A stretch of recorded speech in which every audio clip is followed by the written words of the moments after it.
Hi, I'm Vanessa. I'm an artist and I'm going to show you how to make a storytelling portrait using collage. Portraits aren't just pictures that look like a person or the person's face. A lot of them tell a story about the person too. Here's a collage portrait of Sir Peter Blake by artist Clive Barker. Sir Peter Blake is a well-known English pop artist who uses collage and images from popular culture to create his work. Collage is a type of art that's made by gathering different images and objects together and then sticking them down onto a background to make a picture. I like to create storytelling portraits using collage. If you want to give this a go, all you need is a photograph of yourself, paper, some glue, scissors, and a few items that you can collage with. I always start a collage storytelling portrait with a treasure hunt adventure.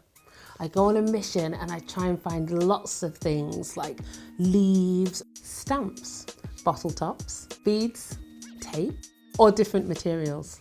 All these are great for layering and overlapping into a collage. Now here is a selfie that I printed off. Now, I love big hairstyles, so I'm going to base my portrait on that. I'm going to cut out my hair from this picture so it just leaves my face. I'm not going to stick this down just yet because I want to decide what other things I can use to build my big hair.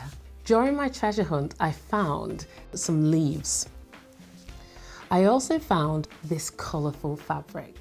Now, I love colour and I love pattern, and I love how it reminds me of when I was little, when I used to go around market stalls looking at all the brightly coloured fabric. Remember, before you cut anything up, check with a grown-up that it is okay to cut up that material first. You can find fabric like this in second-hand shops, or maybe ask family members if they've got some old clothes that they don't mind you putting into your portrait. Don't forget to ask an adult for help when using your scissors. And if you don't have scissors, you can always tear things using your hands.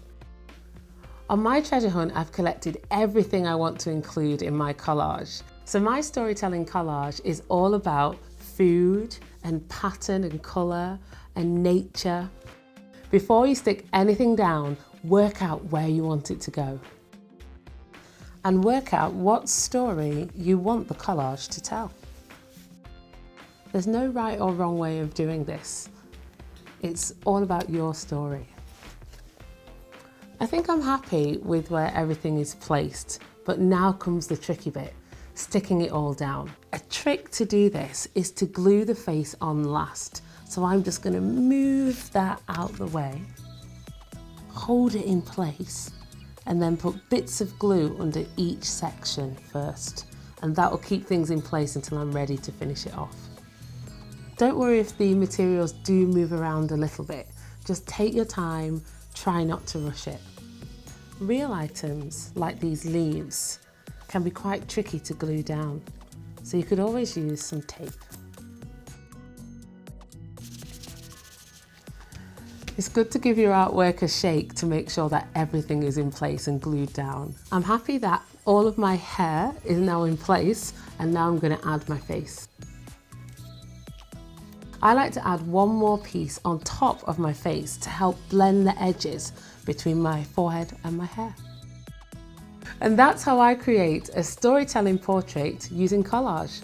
Remember, it's about telling your story, so don't worry about what other people are using in theirs. Just have a go and have fun.